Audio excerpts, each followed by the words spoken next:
be alive. Franklin Park, Bay State running summer runs, episode 2. We will start from my left. Young man, your name? Cody Moran. What high school did you go to? Weymouth High School. And you go to what school now? Umass Lowell. And what are your events? Anywhere from the 800 to the mile. The man in the middle? Derek Holmes from Marshfield High School. I'm going to Umass Lowell as well. My guy.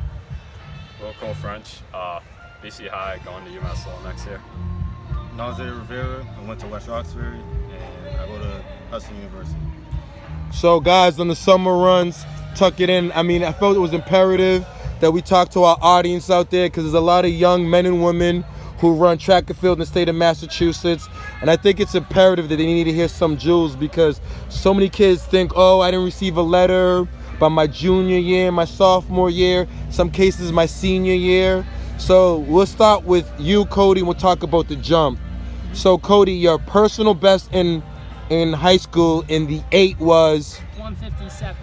157. So when you got to Lowell this past year, you dropped down to a? 151. What could you say, and give a shout out to Coach Conley, Weymouth in the house. What do you credit to, besides your hard work and your tenacity, what got you to excel at the collegiate level? And now looking about breaking 150. Just having really good coaches and really good teammates to kind of carry you along with it. You know, when you got a good group of guys that are gonna have the same ideas as you, have the same goals as you, it's like helps you achieve a lot more by yourself. So, Cody, a lot of kids may not respect or embrace cross country. What did cross country do for you in high school?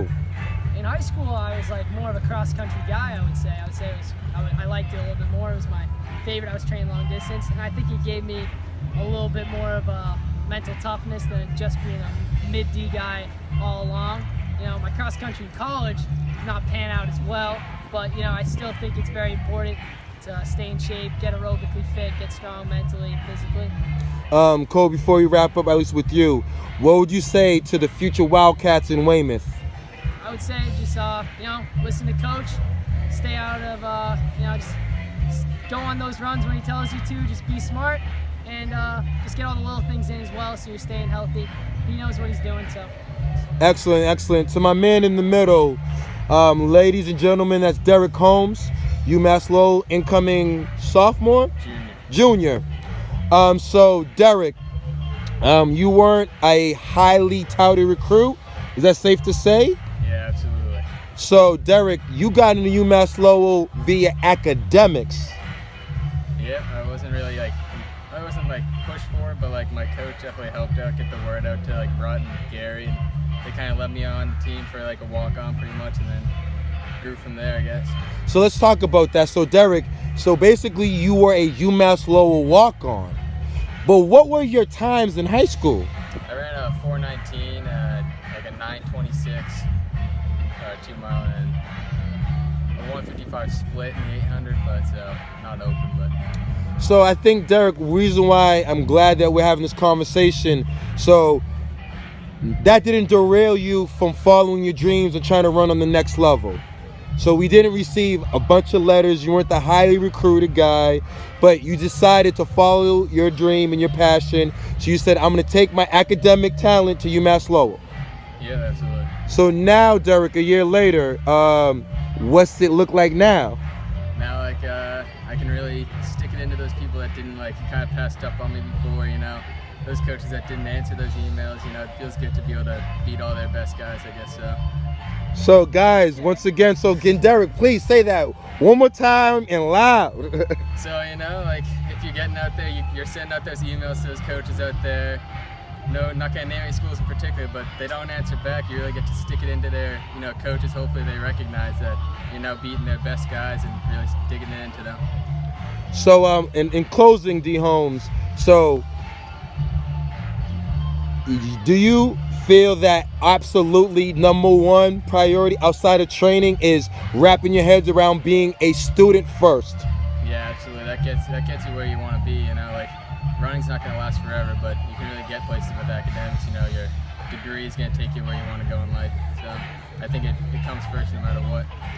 So, my man Frenchie was in the first episode, so we want to give too much. But you know what? Big shout out to Mike Rutt, Coach Gary Gardner, UMass Lowell in the house. Now, the guy right here is special to me. Your name? Nasir, Last name? Rivera, Nas, where did you go to high school? West Roxbury. And Nas, you are Going into my sophomore year. and you will be classified as a sprinter? So there's a myth that sprinters don't run cross country. Yeah, I don't know why. So what did cross country do for you? Basically, it built my endurance, got me stronger. So at the end of the 55, or end of the 100, 200, 400, I was able to maintain my form and finish the race. So, you know, Nas, so like let's talk about you. I'm very familiar. I was your high school coach. So Nas, did we receive any letters going into indoor season? No. We started receiving our first letters after the City championship. in the city championship is late February. So what would you tell to every kid right now entering their senior year in high school and they haven't received a letter and they have dreams of running on the next level? What do you say to those kids?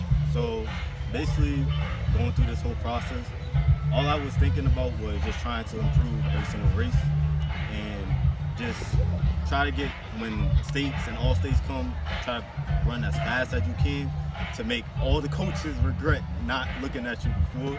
And that's all I thought about each and every race, every practice, everything. Wow, that sounds like a theme today. Coaches are regretting. So, guys, let's wrap this up.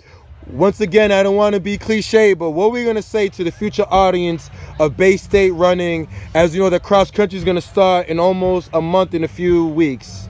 What do you say to them about respecting the process? French, you can chime in on this. Respecting the process, trusting the process, and embracing it. Start with you, Cody. I would just say, listen to your coaches, listen to your body. You know, have a positive attitude about what you're doing, and just stay grinding, and it's all gonna work out. D. Holmes. Yeah, I mean, like as my high school coach said, Shep, you really get what you put into the sport, as I think really rings true to what people have been able to do and like move on in their career with. You got to put in the work to get to where you want to be. Shout out to Coach Conley, Coach Shep, Coach Bonner, Coach Kirby in the house. Frenchie. Kind of similar to Derek. Dream your dream, then go out and get it. Don't wait for it to come to you. You got to make the difference. Not the world isn't going to hand it to you on a silver platter. Excellent. Nas, and you. A simple quote that Coach H always told me was, dreams are tangible goals. Yes. And just always try to remember that, because nobody's going to believe in yourself as much as you. So, yeah. All right, well, ladies and gentlemen, hope you guys can see, this is not looking good. I messed up on this. I was trying to reverse it, but hey, guys, nothing but love. Episode 2, Bay State running. We signing off. Big shout out to the UMass Lowell boys. Gary, Mike, you guys are building something real special. Shout out to my man Nas, love you to life. We will guys see you guys later. Peace.